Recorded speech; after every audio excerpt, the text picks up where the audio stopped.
ಚಿರು,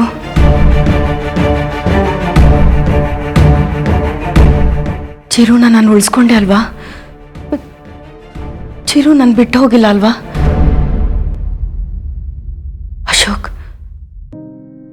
ಅಶೋಕ್ ಹತ್ರ ನಾನು ಮಾತಾಡಬೇಕು. ಅವ್ರು ನನ್ನ ಮೇಲೆ ಸಿಟ್ಟು ಮಾಡ್ಕೊಂಡಿರಲ್ಲ, ಅವ್ರು ನನ್ನನ್ನು ಅರ್ಥ ಮಾಡ್ಕೊಂಡಿರ್ತಾರೆ. ಆದರೂ ನಾನು ಅವ್ರ ಹತ್ರ ಕ್ಷಮೆ ಕೇಳಬೇಕು.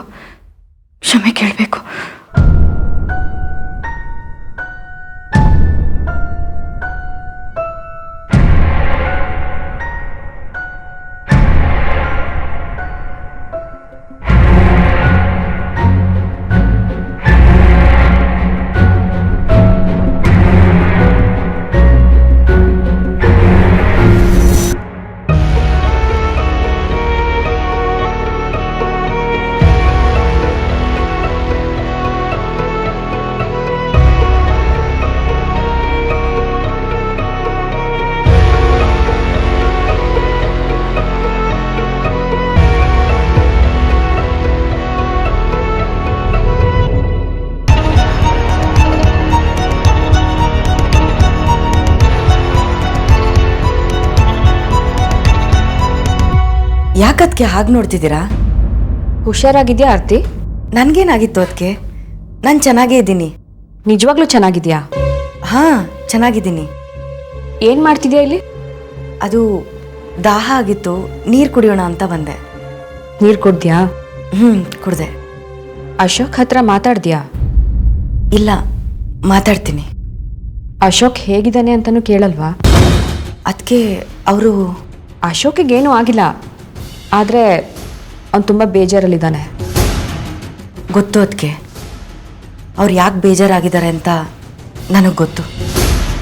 ತಪ್ಪು ನಂದೆ. ಓಹೋ, ನೀನು ಮಾಡಿದ ತಪ್ಪು ಅಂತ ಗೊತ್ತಾಯ್ತಾ? ಗೊತ್ತಿದ್ದು ತಪ್ಪು ಮಾಡಿದ್ಯಾ? ಅದಕ್ಕೆ ನಾನು ಅಶೋಕ್ ಅವ್ರ ಹತ್ರ ಮಾತಾಡ್ಕೊಂಬರ್ತೀನಿ. ಆರ್ತಿ, ನಿಂತ್ಕೋ. ಆರ್ತಿ, ಇದು ನಿನ್ನ ಮನೆ. ನಾನು ಎಷ್ಟೇ ಆಗಲಿ ಈ ಮನೆ ಮಗಳು. ನಿನ್ನ ಮನೇಲಿ ಇತ್ಕೊಂಡು ಈ ರೀತಿ ಪ್ರಶ್ನೆಗಳನ್ನ ಕೇಳ್ತಾ ಇದ್ದೀನಿ ಅಂತ ಅನ್ಕೋಬೇಡ. ಹೆಣ್ಮಕ್ಳಿಗೆ ತವ್ರ ಮನೆ ಮೇಲೆ ಪ್ರೀತಿ ಜಾಸ್ತಿ. ತವ್ರ ಮನೆ ಯಾವಾಗಲೂ ಸುಖ, ಶಾಂತಿ, ನೆಮ್ಮದಿಯಿಂದ ಇರಲಿ ಅಂತ ಬಯಸ್ತಾರೆ. ಅಂಥದ್ರಲ್ಲಿ ನನ್ನ ಕಣ್ಮುಂದೆ ಇಷ್ಟೆಲ್ಲ ನಡೀತಾ ಇದೆ. ಅದನ್ನ ನೋಡಿಕೊಂಡು ನನ್ನ ಮನಸ್ಸಿಗೂ ತುಂಬ ನೋವಾಗಿದೆ. ಅಪ್ಪ ಅಮ್ಮ ಬೇರೆ ಮನೇಲಿಲ್ಲ. ಅಶೋಕ್ ತುಂಬ ನೊಂದ್ಕೊಂಡಿದ್ದಾನೆ. ಅಂಥದ್ರಲ್ಲಿ ನೀನು ಆ ರೀತಿ ನಡ್ಕೊಂಡಿದ್ದು ನಂಗೆ ತುಂಬ ಬೇಜಾರಾಗಿದೆ ಆರ್ತಿ. ನಂಗೆ ಈ ತವ್ರ ಮನೆ ಎಲ್ಲನೂ ಕೊಟ್ಟಿದೆ. ಇಲ್ಲಿರೋರು ಸುಖವಾಗಿ ಸಂತೋಷವಾಗಿ ಇರಬೇಕು ಅಂತ ಬಯಸ್ತೀನಿ ಅಷ್ಟೆ. ಬೇಜಾರು ಮಾಡ್ಕೋಬೇಡಿ ಅಂತ ಮಾತ್ರ ನಾನು ಹೇಳಬಲ್ಲೆ. ಅದಕ್ಕೆ ನೀವು ಈ ಮನೆ ಮಗಳು, ನಿಮಗೆ ಪ್ರಶ್ನೆ ಮಾಡೋ ಎಲ್ಲ ಅಧಿಕಾರನೂ ಇದೆ. ನಾನು ಹೋಗಿ ಅಶೋಕ್ ಅವ್ರನ್ನ ಮಾತಾಡ್ಸ್ಕೊಂಬರ್ತೀನಿ.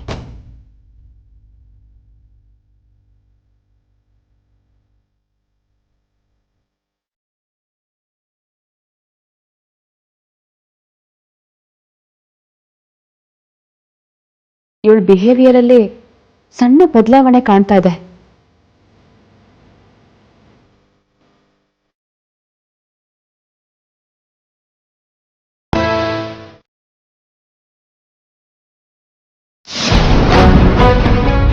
ಅರೆ, ನೀರು ಕುಡ್ದೆ ಅಂತ ಹೇಳಿದ್ಲು, ಇಲ್ಲಿ ನೋಡಿದ್ರೆ ಮಜ್ಜಿಗೆ ಕುಡ್ದಿದ್ದಾಳೆ.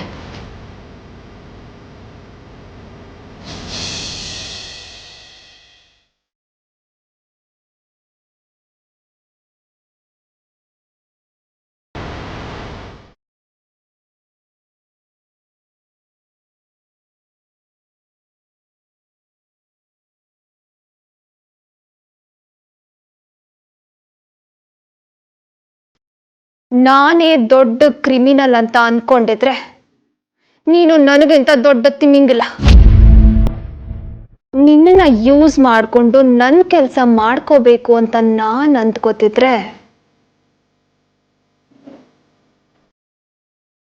ನೀನು ಇಲ್ಲಿ ನನ್ನ ಜೊತೆ ಸೇರ್ಕೊಂಡು ಒಂಥರ ನಾಟಕ ಮಾಡಿ ಅಲ್ಲಿ ರಾಣಿ ಜೊತೆ ಸೇರ್ಕೊಂಡು ಇನ್ನೊಂಥರ ನಾಟಕ ಮಾಡ್ತೀಯಾ? ಅಂದ್ರೆ ಏನ್ ನಿನ್ ಪ್ಲಾನ್? ಈ ಕಡೆ ನಾನ್ ಸಕ್ಸಸ್ ಆದ್ರೂ ಲಾಭ ನಿನ್ಗೆ, ಅಲ್ಲಿ ಆ ರಾಣಿ ಸಕ್ಸಸ್ ಆದ್ರೂ ಲಾಭ ನಿನ್ಗೆ. ಎರಡೇ ಕಲ್ಲು ಎರಡು ಹಕ್ಕಿ, ಯಾವ್ದಾದ್ರೂ ಒಂದು ಹಕ್ಕಿ ಬಿದ್ದೇ ಬೀಳುತ್ತೆ ಅನ್ನೋ ಕಾನ್ಫಿಡೆನ್ಸಾ ನಿನ್ಗೆ?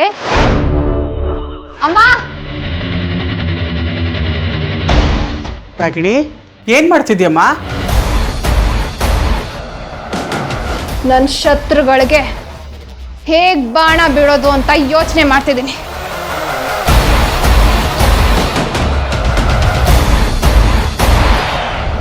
ತಿಮಿಂಗಲಗಳ ಎದೆ ಸೀಳೋ ಬಾಣ ರೆಡಿ ಮಾಡ್ತಿದ್ದೀನಿ.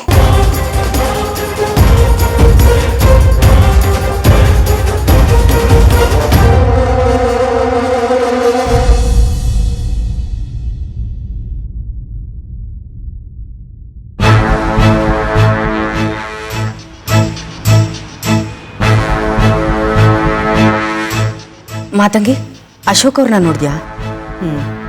ನೋಡಿದೆ. ಎಲ್ಲಿದ್ದಾರೆ? ಮನೇಲೇ ಇದ್ದಾರೆ. ಆದರೆ ಈಗ ನೀವು ಅವ್ರನ್ನ ನೋಡದೇ ಇರೋದೇ ಒಳ್ಳೆಯದು. ಯಾಕೆ? ನೀವು ನಡ್ಕೊಂಡಿರೋದ್ರ ಬಗ್ಗೆ ಅವ್ರಿಗೆ ತುಂಬ ಕೋಪ ಇದೆ ನಿಮ್ಮ ಮೇಲೆ. ಅವರು ನನ್ನ ಗಂಡ. ನಾನು ಯಾಕೆ ಹಾಗೆಲ್ಲ ನಡ್ಕೊಂಡೆ ಅನ್ನೋದು ಅವ್ರಿಗೆ ಹೇಳದೆ ಹೋದರೂ ಅದ್ರ ಹಿಂದೆ ಒಂದು ಅರ್ಥ ಇರುತ್ತೆ ಅನ್ನೋದು ಅವ್ರಿಗೆ ಅರ್ಥ ಆಗಿರುತ್ತೆ. ನಾನು ಅವ್ರಿಗೆ ಬಿಡಿಸಿ ಹೇಳ್ತೀನಿ. ಏನಂತ ಹೇಳ್ತೀರಾ? ಚಿರುನ ಉಳಿಸ್ಕೊಳ್ಳೋದಕ್ಕೋಸ್ಕರ ಶ್ರಾದ್ದ ಕಾರ್ಯನ ಹಾಳು ಮಾಡಿದೆ ಅಂತ ಹೇಳ್ತೀರಾ? ಇಲ್ಲ, ಬೇರೆ ರೀತಿಯೇ ಹೇಳ್ತೀನಿ. ಅವ್ರಿಗೆ ಸಮಾಧಾನ ಮಾಡ್ತೀನಿ.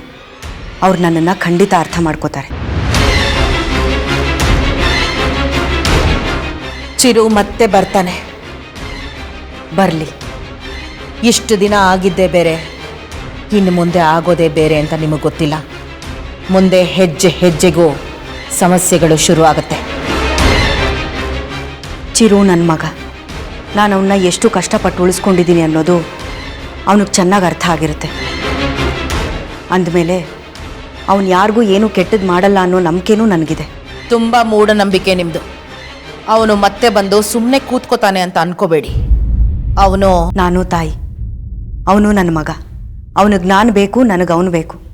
ಅಷ್ಟೇ ಮಾತಂಗಿ, ಬೇರೆ ಏನೂ ಕೆಟ್ಟದ್ದಾಗಲ್ಲ.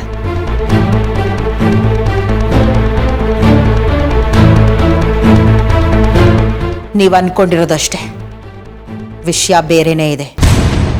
ಚಿರು ಮತ್ತೆ ಬರ್ತಾನೆ. ಆದರೆ ಯಾವಾಗ ಬರ್ತಾನೆ, ಹೇಗೆ ಬರ್ತಾನೆ ಅಂತ ಗೊತ್ತಿಲ್ಲ. ಆಮೇಲೆ ಅವನ ನಿಜವಾದ ಆಟ ಶುರುವಾಗೋದು. ನನ್ನ ಹೆಂಡತಿ ಪಕ್ಕ ಇಲ್ಲಾಂದರೆ ನನ್ನ ಕೈ ಕಾಲೇ ಆಡಲ್ಲ. ಶ್ರಾದ್ದಕ್ಕೆ ಹೊರಟಿರೋ ಸಮಯದಲ್ಲಿ ಅವಳು ಹುಷಾರಿಂದ ವಾಪಸ್ ಬಂದು ಇದ್ದಕ್ಕಿದ್ದಂತೆ ಏನಾಯ್ತು ಅವಳಿಗೆ? ಹಾಂ, ಇನ್ನೂ ಮನೆಗೆ ಬಂದಿಲ್ಲ.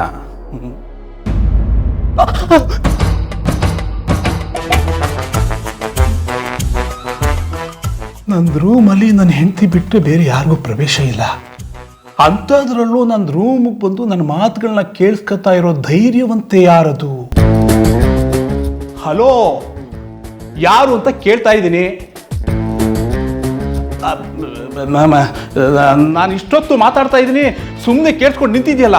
ಎಷ್ಟು ಧೈರ್ಯ ನಿನಗೆ? ಅಲ್ಲಲ್ಲ, ಎಷ್ಟು ಧೈರ್ಯ ಅಂದರೆ ನಿಮಗೆ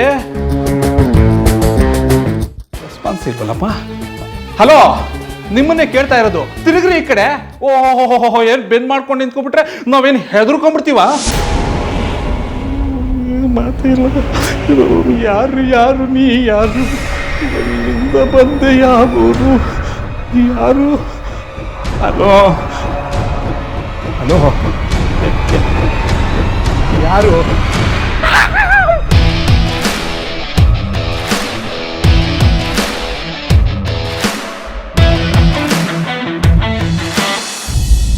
ಅಲ್ಲೇ ಇರ್ತೀರಾ ಅಂತ ಅಂದ್ಕೊಂಡೆ. ಯಾಕಿರ್ಬೇಕಿತ್ತು? ನಾನು ಯಾರನ್ನು ಕೇರ್ ಮಾಡಿ ಏನು ಪ್ರಯೋಜನ ಇಲ್ಲ ಅಂದಮೇಲೆ ಯಾಕಿರ್ಬೇಕು? ಅಶೋಕ್, ಪ್ಲೀಸ್ ಹಾಗೆಲ್ಲ ಮಾತಾಡಬೇಡಿ. ನನಗೆ ತುಂಬ ಬೇಜಾರಾಗುತ್ತೆ. ನೀನೊಬ್ಳಿಗೆನ ಬೇಜಾರಾಗೋದು? ನಿನ್ನ ಕಣ್ಗೆ ನಾವು ಯಾರು ಮನುಷ್ಯ ಥರ ಕಾಣಿಸ್ತಾ ಇಲ್ವಾ? ನಿನ್ನನ್ನು ನೀನು ಏನು ಅನ್ಕೊಂಡಿದ್ಯಾ? ನೀನು ಏನೇ ಮಾಡಿದ್ರು ಈ ಮನೇಲಿ ಎಲ್ಲರೂ ಸಹಿಸ್ಕೊಂಡು ಹೋಗ್ತಾರೆ, ಅಡ್ಜಸ್ಟ್ ಮಾಡ್ಕೊಂಡು ಹೋಗ್ತಾರೆ ಅನ್ಕೊಂಡಿದ್ಯಾ? ನಾನು ಯಾವತ್ತೂ ಈ ಮನೆನ ಗ್ರಾಂಟೆಡ್ ಆಗಿ ತಗೊಂಡಿಲ್ಲ ರೀ. ಓಹೋ, ಹಾಗಾದ್ರೆ ಇವತ್ತು ಮಾಡಿದ ಹುಚ್ಚಾಟಗಳೇನು? ಅದನ್ನ ಯಾರ ನೆಮ್ಮದಿಗೆ, ಯಾರ ಸುಖಕ್ಕೋಸ್ಕರ ಮಾಡಿದ್ರಿ ತಾವು? ನಿನ್ನೆ ಕೇಳ್ತಾ ಇರೋದು, ಮಾತಾಡು. ಎಲ್ರ ಮುಂದೆ ನನ್ನ ಮಾನ ಮರ್ಯಾದೆಲ್ಲ ತೆಗೆದ್ಬಿಟ್ಟಿಯಲ್ಲೇ. ಎಲ್ರು ನನ್ನನ್ನ ನಿನ್ನ ಹೆಂಡತಿ ಯಾಕೆ ಹುಚ್ಚಿ ತರ ಆಡಿದ್ಲು ಅಂತ ಕೇಳ್ತಾರೆ. ಏನಂತ ಉತ್ತರ ಕೊಡ್ಲಿ ನಾನು? ಮನೆಯವರೆಲ್ಲರೂ ಶ್ರಮನ ಒಂದೇ ಕ್ಷಣಕ್ಕೆ ಹಾಳು ಮಾಡ್ಬಿಟ್ಟೆ ನೀನು. ಈಗ ಗೊತ್ತಾಯ್ತು ನನಗೆ ಚಿರುಗೆ ನಿನ್ ಕಂಡ್ರೆ ಯಾಕೆ ಇಷ್ಟ ಇರ್ಲಿಲ್ಲ ಅಂತ.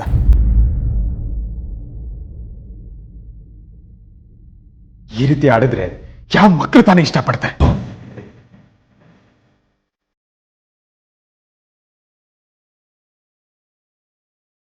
ರೀ, ನೀವಾ ಹೀಗೆ ಮಾತಾಡ್ತಿರೋದು? ಹೌದು, ನಾನೇ ನಿನ್ ಗಂಡ ಅನ್ಸ್ಕೊಂಡ್ರು ಅಶೋಕ್ ಮಾತಾಡ್ತಾ ಇದ್ದೀನಿ. ಚಿರುವಾತ್ಮಕ್ಕೆ ಶಾಂತಿ ಸಿಗ್ಬೇಕು ಅಂತ ಮನೆಯವರೆಲ್ಲರೂ ಒದ್ದಾಡ್ತಿದ್ದಾರೆ. ಅದಕ್ಕೆ ನೀನ್ ಕಲ್ಲು ಹಾಕ್ದೆ. ಯಾಕೆ? ಚಿರುವಾತ್ಮಕ್ಕೆ ಶಾಂತಿ ಸಿಗ್ಬಾರ್ದು ಅಂತ ತಾನೆ. ಚಿರು ನಿನ್ ಜೊತೆ ಸರಿಯಾಗಿ ಮಾತಾಡ್ತಿರ್ಲಿಲ್ಲ ಅನ್ನೋ ಕಾರಣಕ್ಕೆ ಅವನನ್ನ ಅಂತರ್ಪಿಶಾಚಿ ಮಾಡಕ್ ಹೊರಟ್ಬಿಟ್ಯ. ಮಕ್ಕಳು ತಾಯಿನ ದ್ವೇಷ ಮಾಡೋದು ನೋಡಿದ್ದೀನಿ, ಆದ್ರೆ ಇಲ್ಲಿ ತಾಯಿನೇ ಮಕ್ಕಳನ್ನ ದ್ವೇಷ ಮಾಡೋದ?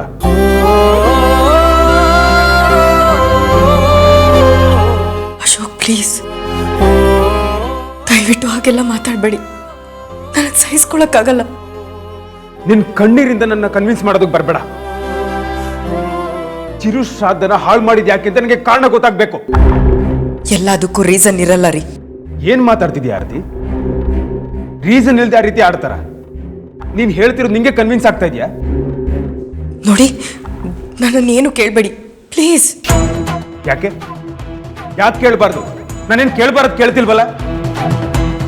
ಇರೋ ವಿಷಯನ ನೇರವಾಗಿ ಕೇಳ್ತಾ ಇದ್ದೀನಿ. ಚಿರು ಶ್ರಾದ್ದದಲ್ಲಿ ಆ ರೀತಿ ಯಾಕೆ ನಡ್ಕೊಂಡೆ ನೀನು? ನನಗೆ ಗೊತ್ತಿಲ್ಲ ರೀ.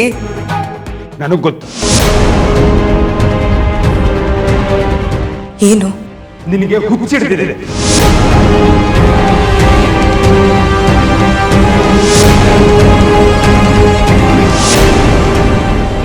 ಅಯ್ಯೊಲ್ಲೇ ವೇದ, ನೀನೇನೆ? ನಾನೇ ವೇದ. ಯಾಕೆ ಡೌಟಾ? ಅಯ್ಯೋ ಅಯ್ಯೋ ಅಯ್ಯೋ, ನನ್ನ ಹೆಂಡತಿ ಮೇಲೆ ನಾನೇ ಡೌಟ್ ಪಡಕ್ಕಾಗುತ್ತೇನೆ? ನೀನೇ ನನ್ನ ಸೀದಾ ಸಾದಾ ವೇದ.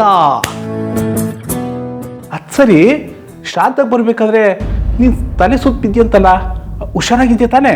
ನಾನು ಹುಷಾರಾಗೇ ಇದ್ದೀನ್ರಿ. ಏನ್ ಸಮಾಚಾರ? Any good news? Good news ಅಂದ್ರೆ? ಕಳ್ಳಿ ಮಳ್ಳಿ ಮಳ್ಳಿ ಅಂತ ಅದೇನೋ ಹೇಳ್ತಾರಲ್ಲ, ಹಂಗೆ ಎಲ್ಲ ಗೊತ್ತಿದ್ದು ಏನೂ ಗೊತ್ತಿಲ್ದೋರ್ ಥರ. ಆತರ ಏನೂ ಇಲ್ಲ. ಓಕೆ. ಹೌದಾ? ಅಯ್ಯೋ, ನಾನೇನೇನೇನೇನೋ ಅನ್ಕೊಂಬಿಟ್ಟಿದ್ದೆ. ಅದು ಹೋಗ್ಲಿ ಬಿಡು. ನೀನು ಮೂಢನಂಬಿಕೆ ಬಗ್ಗೆ ಮಾತಾಡ್ತಿದ್ಯಲ್ಲ, ನೀನು ಶ್ರಾದ್ದಕ್ಕೆ ಹೋಗ್ಬೇಕಾದ್ರೆ ನಿನ್ಗೆ ಈ ರೀತಿ ಎಲ್ಲ ಆಯ್ತಲ್ಲ, ಅದ್ರ ಏನರ್ಥ? ಶ್ರಾದ್ದಕ್ಕೆ ಹೋಗ್ಬೇಕಾದ್ರೇನೆ ಈ ರೀತಿ ಎಲ್ಲ ಆಯ್ತು ಅಂತ ಯಾವ ರೀಸನ್ಸು ಇಲ್ಲ. ಶ್ರಾದ್ದ ಮುಗಿಯೋ ತನಕ ಹಸ್ಕೊಂಡಿರ್ಬೇಕು ಅಂತ ಅಪ್ಪ ಹೇಳಿದ್ರು. ಸುಸ್ತಾಗಿಗೆಲ್ಲ ಆಯಿತು. ಅದಕ್ಕೆ ಬೇರೆ ಬೇರೆ ಬಣ್ಣಗಳನ್ನೆಲ್ಲ ಕಟ್ಟಬೇಡಿ. ಅತ್ತಿಗೆ ಶ್ರಾದ್ದನ ಹಾಳು ಮಾಡಿದ್ರು ಅನ್ನೋ ವಿಷಯ ಗೊತ್ತಾಯ್ತು. ಅಲ್ಲ, ಅವ್ಳು ಯಾಕೆ ಆ ರೀತಿ ಮಾಡಿದ್ರು ಅನ್ಸುತ್ತೆ? ಅದೇ ಏನು ಅಂತ ಹೇಳೋಕ್ಕಾಗಲ್ಲ. ನಾರ್ಮಲ್ ಆಗಿ ಲವ್ಲವಿಕೆಯಿಂದ ಓಡಾಡ್ತಿದ್ದವರು ಸಡನ್ನಾಗಿ ಈ ರೀತಿ ಆಡ್ತಿದ್ದಾರೆ ಅಂದರೆ ಎಕ್ಸಾಕ್ಟ್ ಕಾರಣ ಹೇಳೋಕ್ಕಾಗಲ್ಲ.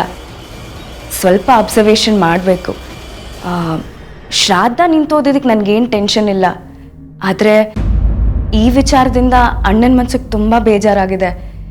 ಇನ್ನು ಅಣ್ಣ ಅದಕ್ಕೆ ಸಂಬಂಧ ಏನಾಗುತ್ತೋ ಅಂತ ನನಗೆ ತುಂಬ ಟೆನ್ಷನ್ ಆಗ್ತಿದೆ. ಹೌದು, ಅಶೋಕ್ ಆರ್ತಿ ಮೇಲೆ ತುಂಬ ಕೋಪ ಮಾಡ್ಕೊಂಡಿದ್ದಾನೆ. ಆರ್ತಿಯಾಗಿ ಈ ರೀತಿ ಆಡೋದು ಅಂತ ಗೊತ್ತಾದರೆ ಅವನು ಸಮಾಧಾನ ಆಗ್ತಾನೆ. ಸಮಯ ನೋಡಿಕೊಂಡು ಅತ್ತಿಗೆ ಜೊತೆ ನಾನು ಮಾತಾಡ್ತೀನಿ.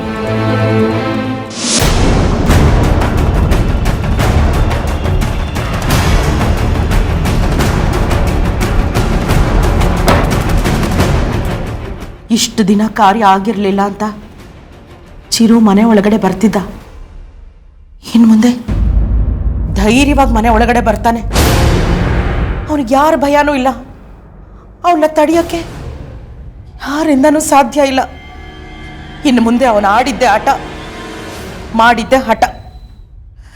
ದೇವ್ರೆ, ಅವನ ಕಣ್ಣು ಇನ್ನು ಮುಂದೆ ಈ ಯಾರ ಮೇಲೆ ಬೀಳುತ್ತೋ ಏನೋ. ರಾಯರೇ, ನೀವೇ ಕಾಪಾಡಬೇಕು. ಅಶೋಕಣ್ಣ ಹೇಳಿದ ಪ್ರಕಾರ ಆರತಿ ಅಮ್ಮವರು ಶ್ರಾದ್ದ ಕಾರ್ಯ ನಡೆಯೋ ಜಾಗಕ್ಕೆ ಬಂದು ಎಲ್ಲ ಕಿತ್ತು ಬಿಸಾಕಿದ್ರು. ಅಕಸ್ಮಾತು ಆ ಕಿತ್ತು ಬಿಸಾಕಿರೋ ಪಿಂಡನ ಕಾಗೆ ಬಂದು ತಿಂದಿರ್ಬೋದಾ?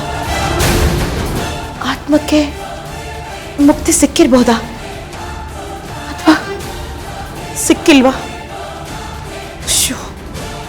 ಈ ಶ್ರಾದ್ದ ಕಾರ್ಯ ಸರಿಯಾಗಿ ನಡೀತೋ ಇಲ್ವೋ ಅನ್ನೋದೇ ದೊಡ್ಡ ಗೊಂದಲ ಆಗ್ಬಿಟ್ಟಿದೆ. ಸರಿಯಾಗಿ ನಡೀದೆ ಆತ್ಮ ಏನಾದ್ರೂ ಮನೆ ಒಳಗಡೆ ಪ್ರವೇಶ ಮಾಡ್ಬಿಟ್ಟಿದ್ಯಾ ಅಥವಾ ಮಾಡಿಲ್ವಾ? ಮನೆ ಬಾಗಿಲ್ಗೆ ಕುರುಗಳು ಕಟ್ಟಿರೋ ತೆಂಗಿನಕಾಯಿ ನಿಂಬೆ ಹಣ್ಣಿದೆ. ಅದನ್ನ ದಾಟ್ಕೊಂಡು ಆತ್ಮ ಮನೆ ಒಳಗಡೆ ಬರೋಕ್ ಸಾಧ್ಯನಾ? ಸಾಧ್ಯನೇ ಇಲ್ಲ. ಸಾಧ್ಯ ಇಲ್ಲ ಅಂತ ನಾನು ಅನ್ಕೋತಾ ಇದ್ದೀನಿ. ಅದು ನಿಜ ಆಗಿರ್ಬೇಕಲ್ವಾ? ಆತ್ಮ ಮನೆ ಒಳಗಡೆ ಬಂದಿದ್ಯೋ ಇಲ್ವೋ ಅಂತ ನಾನು ತಿಳ್ಕೊಳ್ಳೇಬೇಕು.